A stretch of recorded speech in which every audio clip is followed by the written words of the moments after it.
President Donald Trump signed an executive order directing the FBI to immediately declassify files related to the Crossfire Hurricane investigation, the agency probe that sought information on whether Trump campaign members colluded with Russia during the presidential race. After signing the order, Donald Trump said that now the media can review the withheld files. Take a listen. What exactly is in those files? Which gives the media the right to go in and check it. You probably won't bother because you're not going to like what you see. But this was total weaponization. It's a disgrace. Should never happen in this country. But now you'll be able to see for yourselves, all declassified. Is that correct? Yes, sir. All declassified? Yes, sir. Everything? The FBI file with there's a classified annex, but other than that, we'll put everything in the public eye. For years, Donald Trump argued the FBI's probe, co-named, I should say, Crossfire Hurricane, was politically driven. Alex, what are we going to learn now that these files will be declassified? Sadly, we probably already know everything that we're going to find out. We know that the whole thing was a hoax, was based on lies, and was just an attempt to try to discredit the president and have him get impeached or have him not even be elected in the first place. But this is the thing. It's like, are we going to hold these people accountable for lying? I don't know. Is Donald Trump going to throw people in jail for this?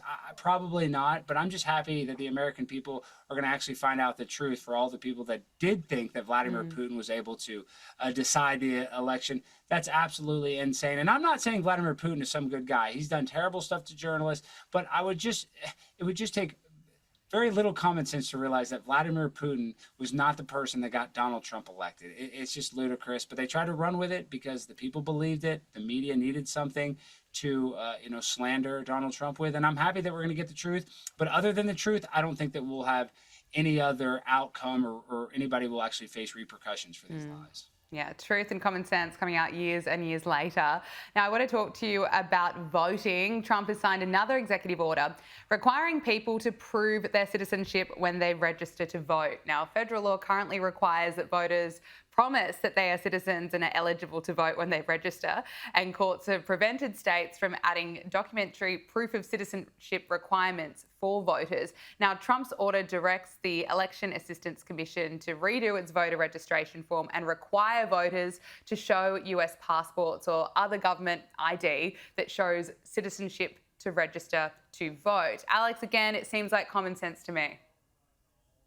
I mean, give me a break. It's the most common sense thing. In order to buy a beer in America, you have to show an ID. To get on an airplane, you have to show an ID. But these people think showing an ID to vote is somehow racist. It just doesn't make sense. It's the same logic that they think it's okay for a child to get transgender surgery, but it's not okay for a child to get a tattoo. So it's illogical, doesn't make sense. And I mean, once again, showing your ID should be a requirement. That is Absolutely. not a xenophobic tactic. You have to prove who you are. This is a simple thing. I have to prove who I am when I go to the bank. When I go to a lot of places, I have to prove who I am. This is just how we operate here in America. But when it comes to voting, for some reason, Democrats want it to be where you don't have to show any identification. Why is that? What would be the motivation behind not having to show ID? It's just, it makes you think, huh? What's that all about, Gabby? I wonder why.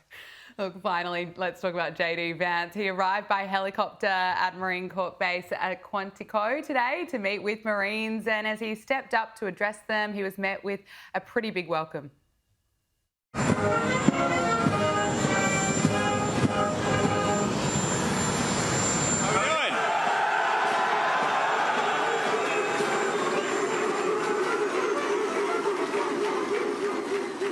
Hurrah, Marines, how we doing? Quite the welcome. They certainly love him. Well, of course, you'd love him too if you had to go see Kamala Harris go up there for the past 4 years. And now you finally have a real man that was a veteran that cares about this country, that sacrificed his life, put it on the line to protect us. So, yes, I'm not actually surprised that he got that warm of a welcome, because by going and serving in the United States military, I consider you a hero. And listen, you can criticize people. I don't necessarily like war, but I love every man and woman in the uniform, and I really appreciate their service. And that service that I appreciate, they showed that same gratitude to the Vice President, J.D. Vance, when they saw him, because he's one of them. Unlike a lot of these politicians where they feel like they're better than or they're at a higher level, they can actually relate with a guy like J.D. Vance. And that reception, it kind of warmed my heart. It made me feel good to be an American when I saw that. Alex Stein, it is so good to talk to you. Thank you so much for joining us on Power Hour. I really enjoyed it. Thank you for having me.